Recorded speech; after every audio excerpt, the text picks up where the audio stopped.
സിനിമയിൽ വരാൻ ഒരു പ്ലാൻ ഇല്ലായിരുന്നു. എൻ്റെ അടുത്ത് കുറേ ആൾക്കാർ ഇപ്പോൾ കുറച്ച് ദിവസം മുമ്പ് എല്ലാം പറഞ്ഞു നമുക്ക് താല്പര്യമില്ല എന്നൊക്കെ പറഞ്ഞു. അപ്പോൾ എന്തിനാ സിനിമ ചെയ്യുന്നു എന്നൊക്കെ ആൾക്കാർ ചോദിക്കാനുണ്ട്. പക്ഷേ ശരിക്കും മിസ്റ്റർ മാർട്ടിൻ പ്രക്കട്ട് ABCDൻ്റെ ഡയറക്ടറാണ് എന്നെ വിളിച്ചായിരുന്നു. അവർ വിളിക്കുന്ന മുമ്പേ എൻ്റെ ഒരു ക്ലോസ് ഫ്രണ്ട് ബ്രിജേഷും എൻ്റെ ഒരു നാടക സീനിയർ ജയകുമാർ എന്ന് പറഞ്ഞിട്ട് ഒരാൾ വിളിച്ചിട്ട് കുറേ ആൾക്കാർ വിളിച്ച് ഇങ്ങനെ പറഞ്ഞു, കേരളത്തിലൊരു ഡയറക്ടറുണ്ട് മാർട്ടിൻ പ്രക്കട്ട് എന്ന് പറഞ്ഞിട്ട്, അവർ നിങ്ങളെ അന്വേഷിച്ച് നിങ്ങളുടെ ഫോൺ നമ്പർ എടുത്തു, ഞാൻ കൊടുക്കാൻ പോവാം, ജസ്റ്റ് കേട്ടോ, ഇഷ്ടമില്ലെങ്കിൽ വേണ്ട എന്ന് പറഞ്ഞാൽ മതി എന്നൊക്കെ എനിക്ക് കുറേ ആൾക്കാർ വിളിച്ച് ഇങ്ങനെ പറഞ്ഞു, മിസ്റ്റർ മാർട്ടിൻ അറിയുന്ന ആൾക്കാർ.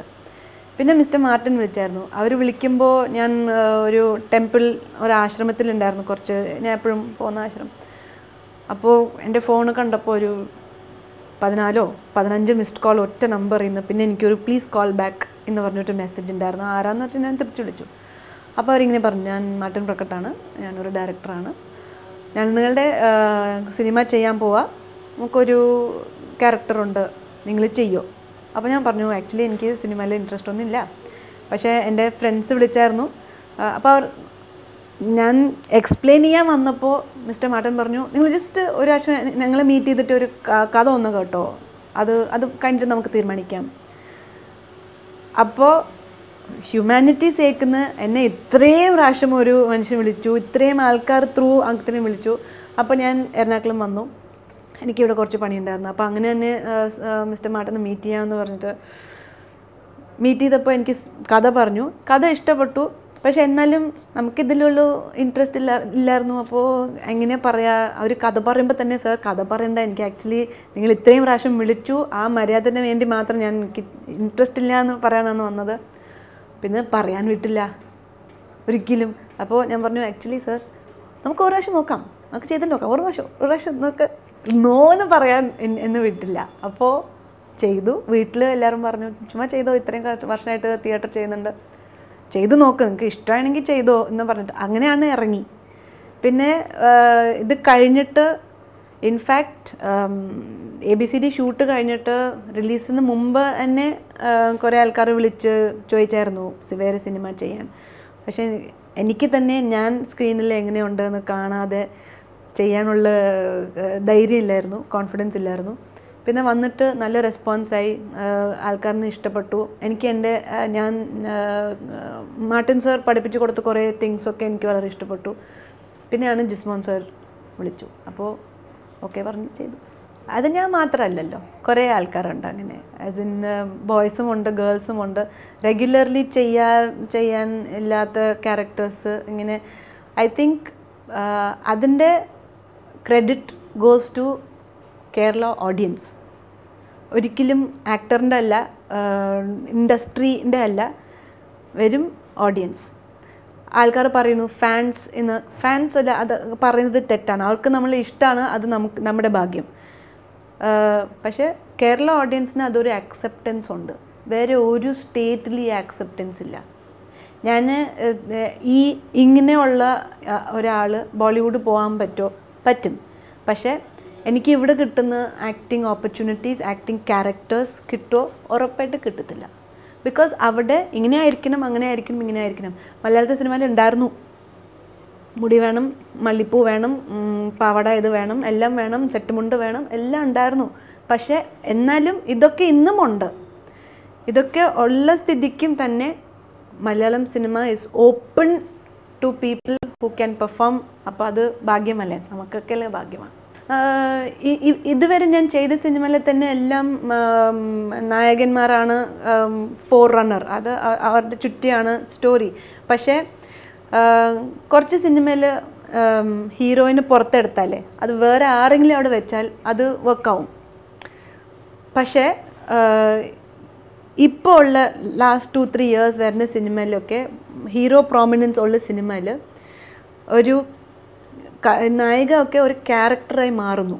ഒരു ഫീമെയിൽ, ഒരു ഫെമിനൈൻ വേർഷൻ, ഒരു സാരി, ഒരു കമ്മൽ, ഓർണമെൻറ്റ്സ് ഇട്ട ഒരു ആക്ടർ അല്ല, ഒരു ക്യാരക്ടറാണ്. അപ്പോൾ ആ ക്യാരക്ടർ മാറിയ ലൈക്ക് ABCDയിൽ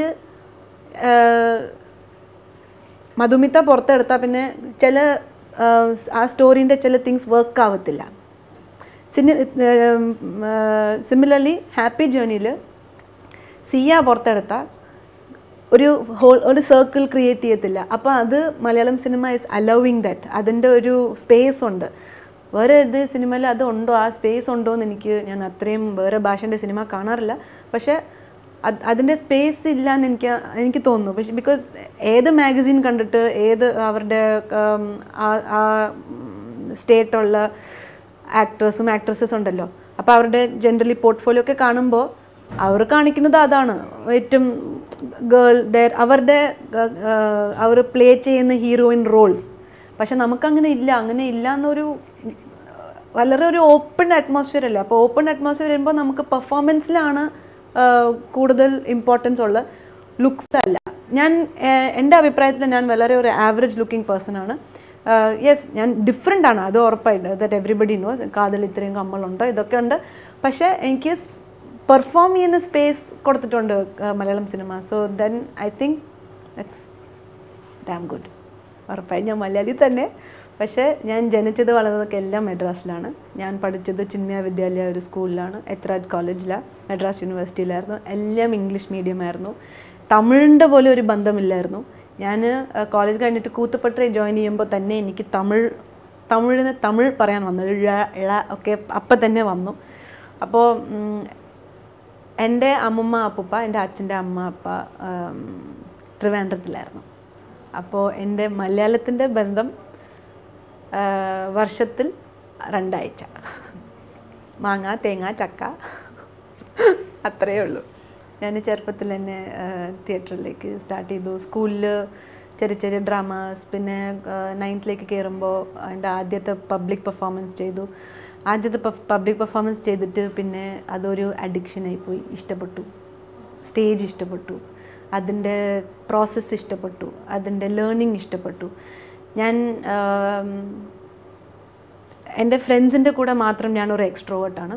നോർമലി ഞാൻ ആൾക്കാരെ അറിഞ്ഞിട്ടെങ്കിൽ ഞാൻ എൻ്റെ സ്വന്തമായിട്ട് ഞാൻ മിണ്ടാതിരിക്കും. പക്ഷെ തിയേറ്റർ അതെനിക്ക് തുറന്നു കൊടുത്തു.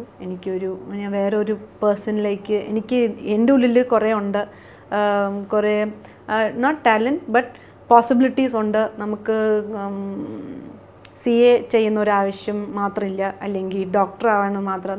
ഇതും ഒരു ചോയ്സ് ഉണ്ട് എന്ന് എനിക്ക് തിയേറ്ററാണ് പഠിപ്പിച്ചു കൊടുത്തത്. അപ്പോൾ എനിക്കത് വളരെ ഇഷ്ടപ്പെട്ടു.